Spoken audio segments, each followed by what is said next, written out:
invite Vivek to speak with us tonight. We are so incredibly grateful to have you. Thank you. Thank you so much. I appreciate that. Of Thank course. you so much. Thank you very much. Thank you for that warm welcome, you all. It's good to be back to New York City. I used to live here for a long time. Feel like a homecoming back home. So my first company is actually based in New York. I have to say the traffic's gotten a lot worse since when we left. It's not what I remembered it to be. So thank you for bearing with me even as we braved that to make it up here tonight. I wasn't born in New York, though. I was born and raised in Cincinnati, Ohio. I used to ask, I met a Cincinnatian on my way, and there you are. So I used to ask my dad, why did you come halfway around the world to Cincinnati, Ohio? And he said, well, actually, the true story was that his older sister lived in neighboring Indiana, and that was the only place he could find a job that was close to her at GE in Cincinnati. That, of course, begged the question of why his sister flew halfway around the world to Fort Wayne, Indiana. And the only answer we ever got was, it is the only U.S. state with the word India contained in the name of the state. So I grew up in the Midwest, but I came here to the East Coast for college and then built my first biotech company that's still here. So it is always good to come back. And I'll take you back to a moment in second grade that stuck with me. Back in second grade when I heard Martin Luther King's I Have a Dream speech for the first time. That was the speech where he said, I hope my 4 children grow up in a country where they are judged, not on the color of their skin, but on the content of their character. I'll tell you something, thank you. It's worth remembering that. That dream, it stuck with me. It meant something to me because it was the dream that allowed me to go in a single generation from being the kid of Indian immigrants who came to this country with almost no money to founding a multi-billion-dollar biotech company. I'm proud of that. Thank you. And you know what? I did a number of things at that biotech company. We developed a number of drugs. The one I'm most proud of is an FDA-approved drug for prostate cancer. But I stepped down from my job as the CEO of that biotech company to focus on a different kind of cancer. Not a biological cancer, but a cultural cancer that threatened to kill that dream that Martin Luther King had 60 years ago. That threatened to kill the dream that allowed me to achieve everything I ever had in my life. That's what we're going to talk about today. We're going to talk about that cancer. We're going to talk about what we can do to cure it. Okay, because today, let me tell you something about where we are as a country. We're in the middle of a national identity crisis. You ask people my age, you said, I'm the first millennial president, first millennial ever to run for U.S. president. We'll get there in a second. We'll get there in about 18 months, okay? But right now, first millennial run for president as a Republican. You just try asking somebody my age, really any age in this country, what does it mean to be an American? You get a blank stare in response. You see, that's the vacuum at the heart of our national soul. When the things that used to fill our hunger for purpose, things like faith, patriotism, hard work, family, these things have disappeared. That's what leaves a black hole of a vacuum in its wake. That is when poison fills the void. Pick your favoritism, wokeism, transgenderism, climatism, COVIDism, globalism, whatever it is. You think it's an accident that these things crop up at the same time? It's not. Okay? It's a symptom of a deeper identity crisis. We're like, if you're to borrow from the Old Testament, we're like the Israelites, lost in the desert, still hunting for our promised land. You want to know what they said? When the Israelites escaped Egypt, they were roaming in the desert. That's when they said, we want to go back and be ruled by Pharaoh. See, if you can't find the true thing, you're going to bend the knee to something. Okay, and that's what's going on in our country. We're like blind bats, flying around, lost in a cave, trying to figure out where we are. How does a bat figure out where it is? Sonar. Sends out a signal. It can't see it. So what do we human beings do? We send out a signal. It bounces off something that's true. Okay, this is my family, the 2 parents who brought me into this world. Bounces back, tells me this is who I am. Send out a signal, bounces off my belief in this nation of which I am a citizen. bounces back, tells me this is where I am. Send out a signal, it bounces off my belief in something higher, belief in a God, comes back, tells me this is where I am. Send out a signal, bounces off the hard work that I do, the things that I create in the world that I'm proud of, that bounces back, tells me this is where I am. Well, today we live in a moment where those things have disappeared. So what happens now? We send out those signals, and then nothing comes back. That's why we're lost. Now, I think that this is an opportunity for the conservative movement. Right? We have to be better than even what we've been doing, what I've been doing over the last 3 years. We can't just play whack-a-mole with the poison one at a time. Okay, because you slap it down here, it's going to pop up somewhere else. We have to fill that void of purpose, that void of meaning, that void of identity with an answer to what it actually means to be an American, with a vision of American national identity that runs so deep that it dilutes the woke agenda to irrelevance. That is the work we have cut out ahead of us. So what does it mean to be American? To me, it means you believe in basic ideas like merit and excellence, that you do get ahead in this country, not on the color of your skin, but on the content of your character and your contributions. And that is why I've said, I'm the first presidential candidate in U.S. history who said it, that we will end race-based affirmative action in America. It is a cancer on our national soul, and we will end it. Okay? It means you believe in ideas like the rule of law. That people like, thank you, that people like my parents do get to come to this country legally, through the front door, follow the rules, pay your taxes. You know, my parents, they raised 2 kids. Both of us actually went on to found companies that helped thousands of Americans. They taught us that the decisions you make in life sometimes involve a sacrifice. Entering a marriage, that involves a sacrifice. Having children, that involves a sacrifice. But you can make a sacrifice if you know what you're sacrificing for. We should want more immigrants like them, but that means saying unapologetically no to anyone whose first act of entering this country is a law-breaking one, because that is what it means to be an American. We believe in the rule of law. Okay? What does it mean to be American? It means we believe in ideas like free speech, that you're free to speak your mind, and you are, and you are, and you are too, as long as I get to in return. That's the bargain of the American way. It's the First Amendment for a reason. You think we would have closed those schools for as long as we did if you'd been allowed to say that we shouldn't close those schools? You think we would have waited 3 years to finally conclude that the pandemic actually started in a lab in Wuhan if you'd been allowed to say that the pandemic might have started in a lab in Wuhan? See, free speech is a requirement for truth. I get real with you here. Thank you. Free speech is a requirement for peace, because if you tell people they can't speak, that is when they scream. You tell people they can't scream, that is when they tear things down. That is what our founding fathers knew. Free speech is a requirement for peace in a divided democracy, period. That is why we believe in the First Amendment. And now you have the government using tech companies to do through the back door what government could not get done through the front door. That's not big tech censorship. That is government tech censorship. And so if it's state action in disguise, then the Constitution still applies. That is why I say the First Amendment applies to these companies when they're doing the dirty work of the government. That's what we need to wake up to. That's what it means to be American. We believe in free speech.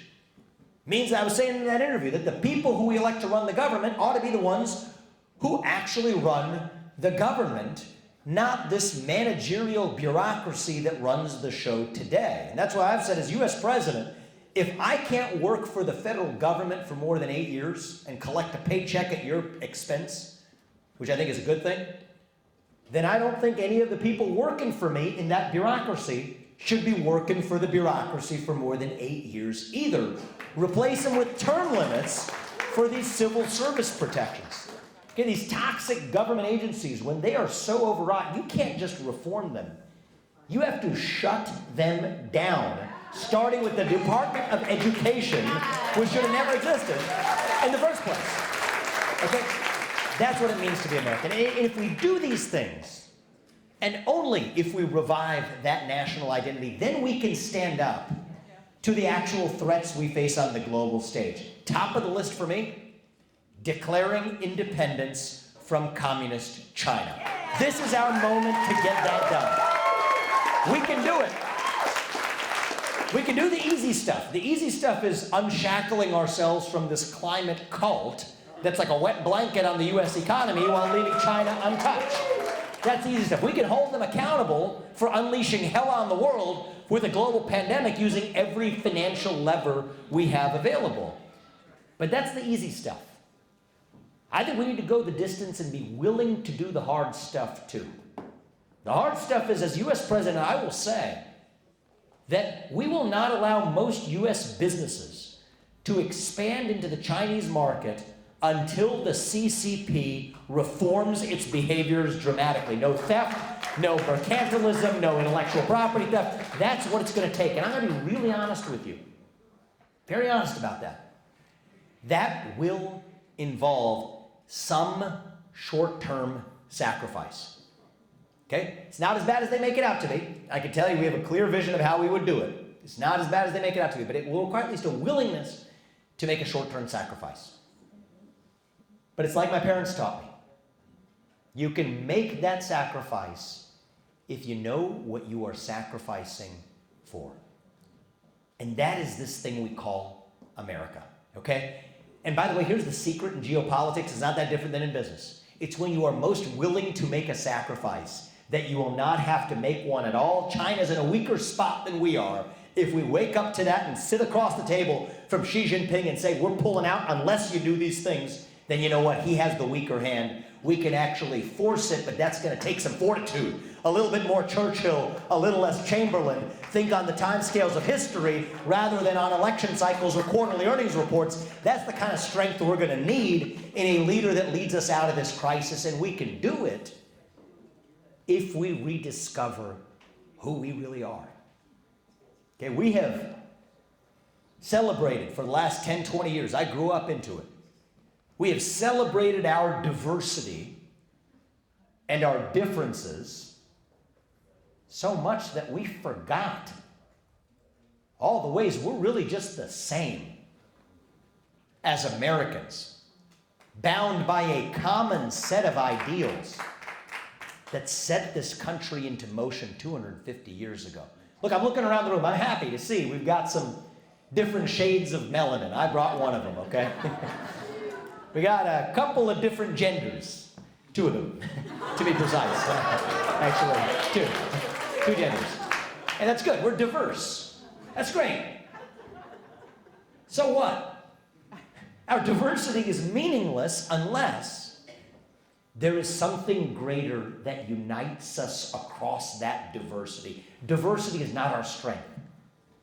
Our strength is what unites us. E pluribus unum, we say for a reason. From many, one. That is the dream that won the American Revolution 250 years ago. That is the dream that reunited us after the Civil War 160 years ago. That is the dream that won us 2 world wars and the Cold War. That is the dream that still gives hope to the free world. And if we can revive that dream over fractious group identity and grievance, then nobody in the world, not a nation, not a corporation, not a virus is going to defeat us. That is what American exceptionalism is all about. And that is what we are going to revive to save this great nation. Thank you all for coming out tonight. Let's have a conversation. I'm looking forward to this. Thank you. Thank you. Let's open it up. We'll take some questions. Hi, everyone. We want to open it up to some questions. We will take one over here. I wonder, do you believe in brainwashing? If you say it enough, people believe it. I think that's what has made Trump into a curse word. And the next victim is Tucker Carlson, who's already being labeled a right-wing extremist. Now, if you continue that in that way, with the Dems and the media constantly feeding us the propaganda of their side and preventing us from getting the facts, how can we have a free and fair election? Thank you. What should we do about it? Thank you. What's your name? Ruth. Ruth, okay. Courageous question. So here's what I would say is this is why. Is the playing field even here in the media landscape or otherwise? No, it is not. Okay? But this is why we need leaders who will say that that's an uneven playing field, but it's the game we've been given, so I'm going to play on the field and win anyway. That is why I go across the table from Don Lemon. That is why I sit across the table from Chuck Todd or go to college campuses across this country. And I think this is serious stuff. When we're talking about a president, if you're talking about a governor or congressman or whatever, we can have some room for different types of people who can each make a contribution. But when you're talking about the one president of the United States, the person who's going to ask you for permission to sit across the table from Xi Jinping, it better darn well be somebody who's willing to take the fight to CNN and NBC News, speak facts, and win. That is what I bring to the table. And so is it an even playing field? It is not. But reason, logic, and truth are on our side. We have to speak it unapologetically. And I believe that especially young people in this country, they're hungry for that. They think they're hungry for the woke thing. And you teach them that, oh, you're feeling a little moral hunger. Why don't you go to Ben & Jerry's and order a cup of ice cream with some social justice sprinkles on top, right? And a little bit of anti-Semitism to top it off, because that's Ben & Jerry's. But that's not how you feed a moral hunger. They're hungry for something real, something more substantial. And so, believe me, if you read my books, I have been unsparing in my criticism of the other side, but we got to look in the mirror and level up ourselves and say that, do we actually want to have a country left? Do we want a national divorce? I don't think we do. We want a national revival. And that's going to require somebody who's going to say, I will take the debate to the other side's turf unapologetically and win. And I think that's different than other people even who are running in this race. That is part of what called me in to enter it. Free speech, open debate, logic, reason, and truth. If that's on our side, and it is, then we will prevail and we will win. Thank you. There are countries that have really embraced family-first policies, economic policies, as in supporting our young people with reduced taxation, supporting families that have multiple children with reduced taxation, first family purchasing of real estate, etc. What are you going to do in tying the economic opportunities for your generation who are struggling with all of this into part of what America stands for and how we support our growth with the millennial generation and beyond? That's great. I think that Hungary has such policies, for example. Viktor Orban. That's our heritage. Are you heritage? You're Hungarian? Oh, good. Okay, well, I was reading into your question. That sounded like Hungary to me, right? So that sounds good. That sounds good. So here's what I would say is, we're starting from a different point where, forget about the debate about pro-family policies. We have anti-family policies in this country, right? So we need to get that government out of the way. Let me teach you something about the 1960s. Okay? Lyndon Johnson launched the greatest misnomer in political history when he called it the Great Society. It was the Awful Society, is actually what he unleashed, where they actually paid families, and he was supposedly in the name of helping back black families. A black family, by the way, 70% of black kids in the 1960s, over 70% were born into two-parent households. Right. All right, today it's less than 30%. Why? Because you get what you pay for. So they paid them more to actually have a single-parent household. That mom could make more saying, I'm married to Uncle Sam instead of married to you. Well, why the heck do I have you around? Well, I don't really blame them for we've induced people to make economic decisions. They make the decisions in part that they're incentivized to make.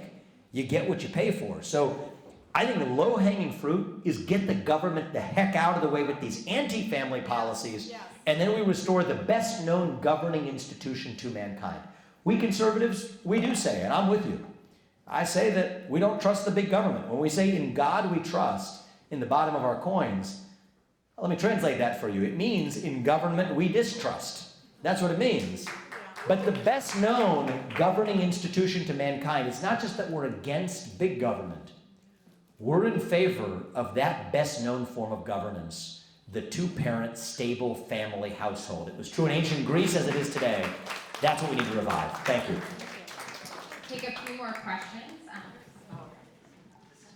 Oh gosh, there's so many. But how do we overcome the whole college campus situation? The election in Wisconsin was frightening for that federal judgeship.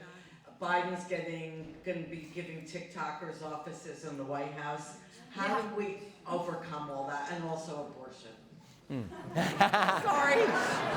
Just to tag on that little small little thing at the end, a little cherry on top, So, two-part question. So I'm going to go fast because I want to at least accommodate at least a few. We have time for at least a few more questions, right? So look, on college campuses.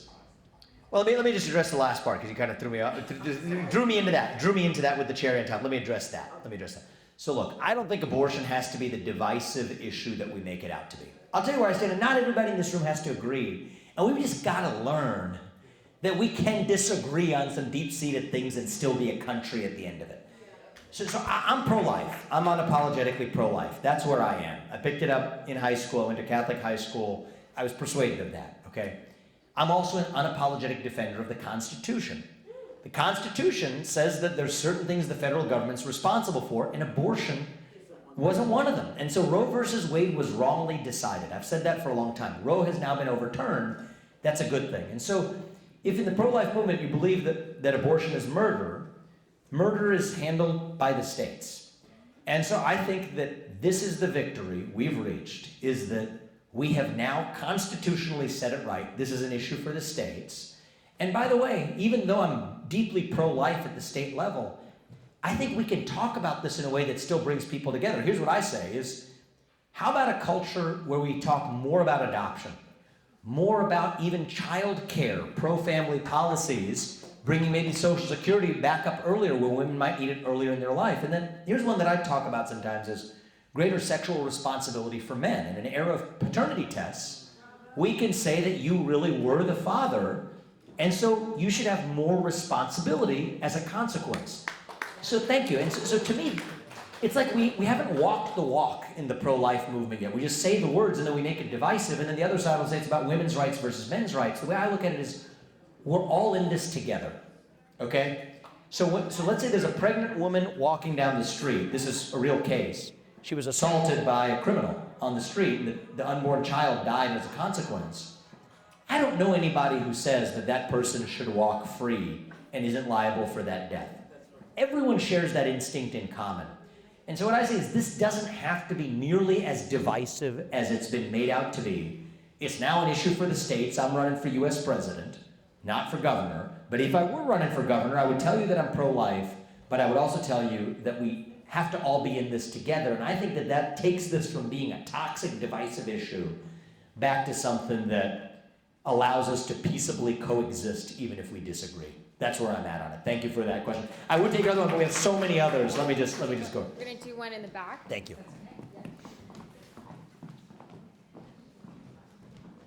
Hi, I'm Tony. I'm a new immigrant to the United States. I'm also an entrepreneur, so I admire you a lot. My question is more about the border. I'm a lawful immigrant, a new citizen. What are your plans about the border in Texas and in Mexico? What do you plan to do about it when you become president? Sure. Well, this is a great question. So I have a very clear idea on this, and it's a radical idea, according to the defense establishment. But every American I talk to across the country thinks it's completely intuitive. Okay.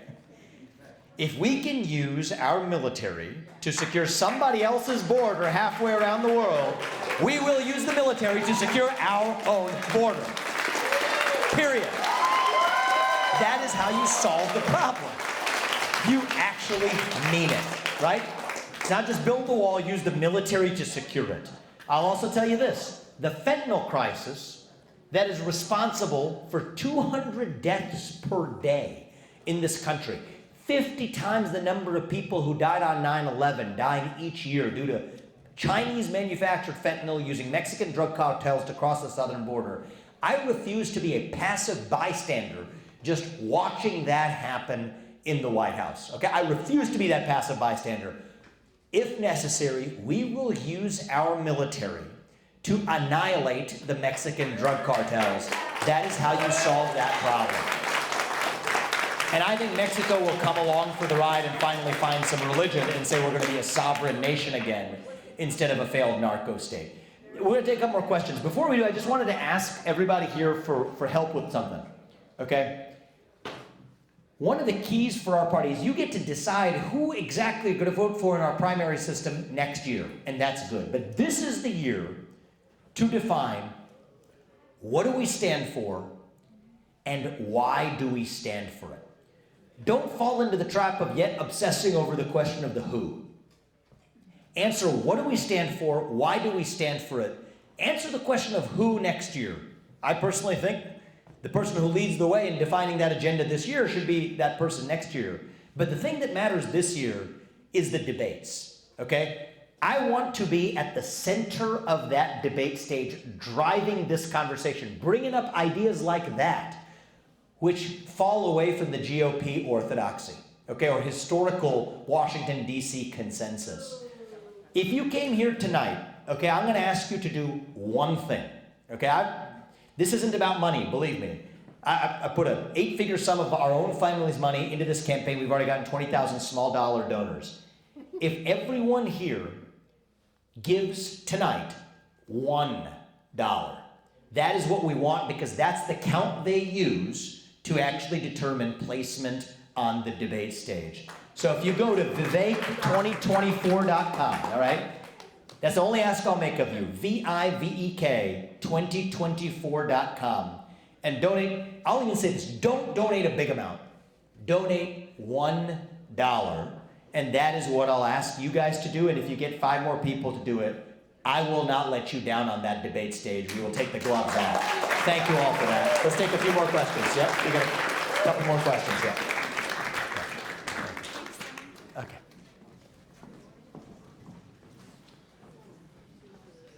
Hi. My question is about what you mentioned with ESG and BlackRock and other companies like that really pushing that. How would you, as president, try to fight against that, given that they are private companies? And do you have plans for things like the fact that GM is already saying they're only going to make electric vehicles by 2035? Like, how can you kind of try to fight against that wave? Great question. So I'll say 2 things to you, okay? One is that not all solutions should come from the government. So that's why I founded Strive. I'm competing directly with BlackRock and State Street Vanguard. And you know, the good news is we raised, like within 3 months of launching our first fund, when I rang the New York Stock Exchange bell here last August, within 3 months we had over $500 million. That's a steep launch. It shows actually how steep the demand is for everyday Americans. So you have to be disciplined. Some solutions have to come through the market. But here's the dirty little secret. That's not actually a private company making its decision. What's really happening is government actors like CalPERS, like, by the way, the city you all live in. I had a debate on CNBC with your city's comptroller. I apologize to you on his behalf because, man, it's a disaster what he's doing with your money. He's using pension fund money in this city to mandate that BlackRock and other asset managers adopt these ESG, environmental, social, and governance agendas that most of you disagree with and don't result in you making more money. More bad news for you guys in New York City. He divested from fossil fuels right before last year, where New York's pension funds would have actually made more money had they actually been invested in fossil fuels. So he's literally losing money for people in this room, people across the city. And the same thing's true in California. But they're the ones saying that BlackRock, you don't get to manage our money unless you adopt those agendas. That's not the invisible hand of the market. That is the invisible fist of government. Okay, so that's a room where the government can actually roll those requirements back. And then Biden put in place a pro-ESG rule under the Department of Labor that basically says retirement fund managers no longer have to just maximize profit. They can take these other factors into account. First thing I would do, rescind that rule. And that's just one example of many where I'm telling you this, I really mean it. I know you're not supposed to say it this way, but it's just true. we're gonna abandon this climate cult in America. Okay, we're done with it. We're just done with it. And that's how we unlock economic growth in this country. We have time for what? What do you say? One last question, okay, and then I'll stay a little bit. We'll take some pictures and answer some more questions too. Thank you.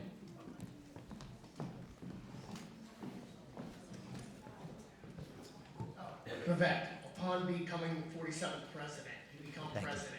What's the tone you would set, basically given to Washington, that returning to the Coolidge-Reagan model of self-reliance and not reliance on government? Because you have a younger generation that votes for school loan forgiveness. How do you change that tone in Washington upon becoming president? What would you do? What would be your core tone agenda? Yeah, so it's great. And I think that leading any organization, even a company or anything else, it starts with the culture of that organization. When the culture has become so rotten, when that rot runs so deep, I don't believe you can actually reform it. I think the correct answer is you shut it down. So I believe that the fourth branch of government, the administrative state, is unconstitutional. I believe it should not exist. I believe we have three branches of government with a system of checks and balances, and most of the government's work is done by this illegal fourth branch of government. So the top of my domestic agenda is literally not reforming, because that's a promise I can't keep. I can't tame the beast, but we can kill the beast. And I think that we are going to literally, step by step, gut the administrative state as it exists. One of the things we're going to do is we're going to take piecemeal. There's certain agencies we can shut down. Certain agencies that we can shut down and then rebuild in a really small, lean, skeletal way. Civil service protections, forget about them. Replace them with 8-year term limits. Move most of those employees out of Washington, D.C., require them to relocate across the country. Here's the beauty of that. It's a twofer. One is they're more accountable to the people they're serving. The second is half of them won't want to move, and you avoid the severance costs that way. So, save you guys some money as taxpayers. But that's got to be the goal. The North Star can't be reformed. The North Star has to be getting as close as we can to shut it down. Okay, that's the answer. So I'm going to wrap this up with a couple of just closing remarks, and then I'll stay here and say hello for a little bit longer as well. I do think that we spend a lot of time in the country talking about the problems, and that's important. Okay, you can't have somebody walking in here saying, hey, kumbaya, let's hope and change and all be optimistic about the world. No. We have to see the problem with clear eyes. But I'm going to ask you to join me in just seeing it slightly differently for a second. Okay? We don't have to be some nation in an inevitable national decline. Right? We don't have to be Rome. We don't have to be Carthage. Rome lasted thousands of years, My last book, I started with Carthage. We don't have to be. We might just be a little young, going through our own version of adolescence, right? Figuring out who we're really going to be. When you view it that way, it takes some of the tense pressure off and recognizes what's probably true. Right? There were many rises and many falls of Rome. I think there will be many rises and many falls of the American experiment. Ronald Reagan led us out of our last national identity crisis in 1980. I'm running for president to do the same thing again in 2024. Thank you very much. You get to do that this year. $1 at Vivek2024.com. I will not let you down on that debate stage. Thank you. God bless you, and God bless the United States of America. Thank you all.